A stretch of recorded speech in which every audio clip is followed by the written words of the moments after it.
Hello दोस्तों, नमस्कार। आप सभी का स्वागत है हमारे यूट्यूब चैनल रविंद्र खाती सीआरपीएफ पर। तो पहले भी मैं यहाँ पर दो लोगों के वीडियो अपने चैनल पर आप लोगों को दिखा चुका हूँ कि किस प्रकार से वो कितनी पेंशन मिली थी उनको। तो यहाँ पर आज एक फिर से एक जवान का यहाँ पर डाटा मैं दिखाऊंगा। यहाँ पर जो एनपीएस के थ्रू पेंशन गए हैं उनको क्या क्या बेनिफिट मिले हैं, कितना उनको बाय हैंड मिला है और कितनी उनकी सैलरी बन सकती है, उसके बारे में हम बात करेंगे। तो यहाँ पर आप देख पा रहे होंगे अंबती रघुनाथा रेड्डी 27 बटालियन बीएसएफ।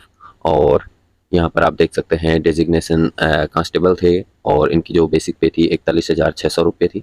और इनका डेट ऑफ बर्थ और ज्वाइनिंग डेट आप यहाँ पर देख सकते हैं 1/10/2004 और इंडिंग सर्विस 31/10/2024। आफ्टरनून में जो है इन्होंने रिटायरमेंट लिया और इनकी टोटल सर्विस 20 साल 1 महीने हुई है। और साथ ही यहाँ पर आप देख सकते हैं इनकी जो रिटायरमेंट की जो ग्रेजुएटी मिली है वो मिली है 6,36,480 रुपये। और यहाँ पर आप देख सकते हैं FA करके जो इनको फंड मिला है यहाँ पर 10,000 रुपये का। और उसके बाद CGEGIS करके एक फंड मिलता है, वहाँ पर मिला है इनको 12,000 रुपये।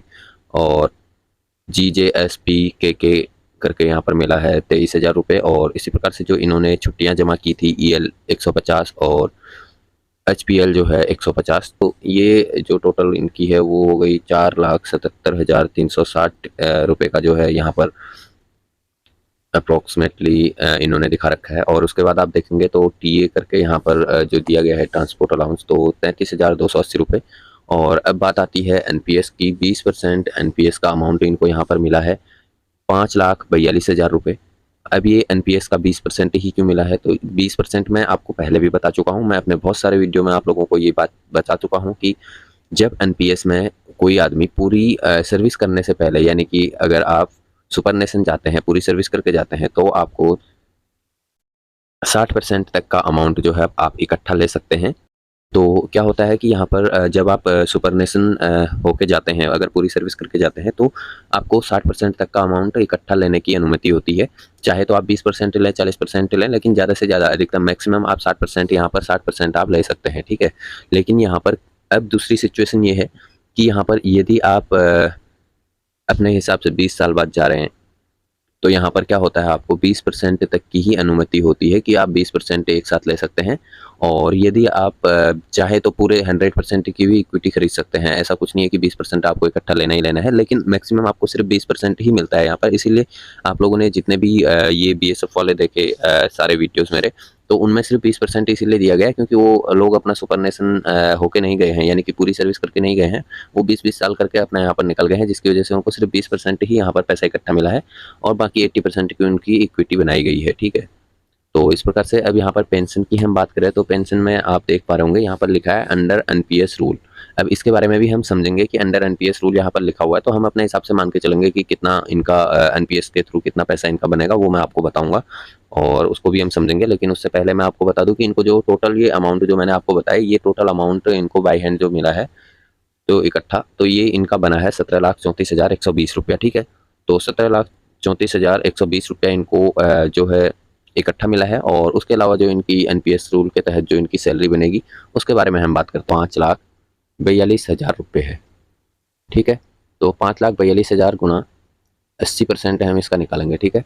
तो 20% है तो इसको डिवाइड कर देंगे 20 से, तो यहाँ पर आप देख सकते हैं 20 चक्को 80 और 4 से हम इसको गुणा कर देंगे, तो ये बन जाएगा आपका 21,68,000 रुपये, ठीक है। तो यहाँ पर जो टोटल इनका अमाउंट है एनपीएस में वो 21,68,000 रुपये है। अब 21,68,000 में हम पेंशन किस हिसाब से लेंगे, तो यहाँ पे आपका 21,68,000 रुपये है। अब ये आपकी इतने की आपने इक्विटी खरीद ली, तो 6% हम मिनिमम लेके चल रहे हैं, इससे ज़्यादा भी मिल सकता है। तो is equal to 6 divide by 100, ठीक है। तो हम अगर इसका 6% निकालेंगे तो यहाँ पर जो 6% निकल के आएगा वो निकल के आएगा आपका लगभग 1,30,000 के आसपास, ठीक है। 1,30,000 के आसपास आपका निकल के आ जाएगा।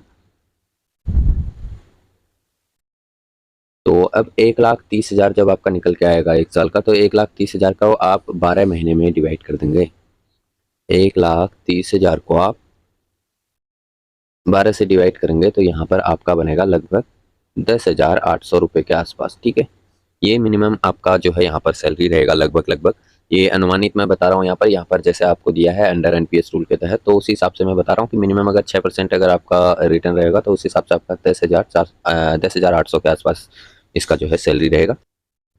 तो यहाँ पे हमारा आज का वीडियो समाप्त होता है। मुझे लगता है आप लोगों को सब कुछ समझ आ गया होगा इसमें कैसे-कैसे मैंने क्या कैलकुलेशन की है और कैसे-कैसे इसको कितना पैसा मिला है, क्या इसका पेंशन बनेगा, वो सब कुछ मैंने आपको बता दिया।